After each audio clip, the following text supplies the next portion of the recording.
Hi mga ka-BA! For today's episode, i-share ko sa inyo bakit ako nag-shift from ESL tutor to virtual assistant.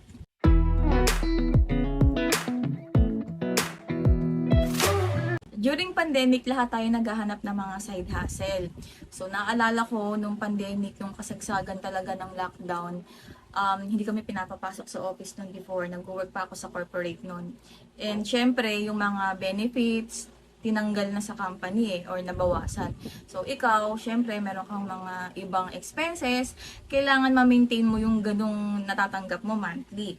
So, naisip ko na mag-apply or itry ang ESL tutor. Yes, tinry ko lahat ng mga company na nag-o-offer ng ESL tutor. And yes, nakapasa ako. Pero hindi naging madali sa akin mag-apply as ESL tutor. Naalala ko, in-encourage ako ng friend ko na mag-apply daw ako sa Falfish. Kasi ang kailangan lang daw na requirement is yung cellphone. Yun lang yung device na kailangan. Pwedeng walang laptop. So, natuwa naman ako kasi that time wala pa akong laptop.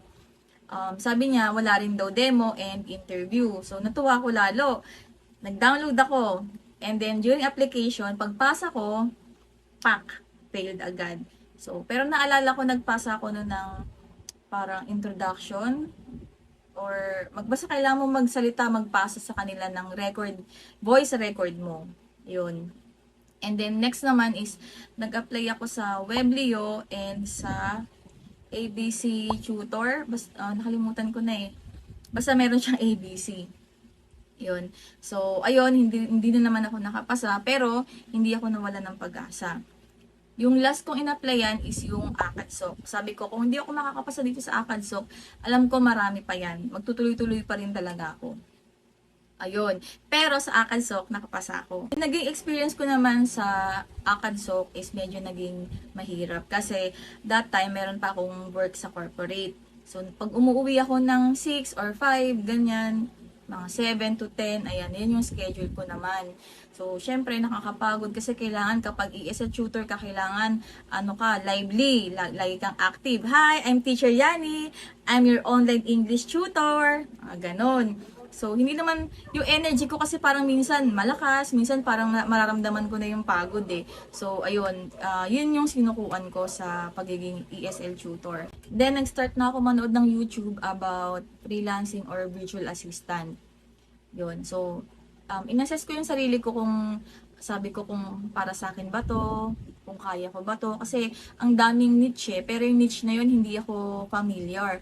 So, mga 2 or 3 weeks pa bago ko nakapag-decide na real estate virtual assistant yung gusto kong maging career. Yun. So, yun na. Nanood na ako ng mga videos about real estate. Nag-research na ako. Nag-create na ako ng account sa freelancing platforms. Yun. Then, nagtuloy-tuloy na. Ngayon, full-time real estate virtual assistant na ako. Pero, under ako sa tax and mortgage overage. Yun. So, hindi naman ako nagsisisi sa pinili kong career. Although at least magandang experience yung na-try ko maging ESL tutor, pero syempre mas maganda yung career kong pinili ngayon, yung real estate virtual assistant.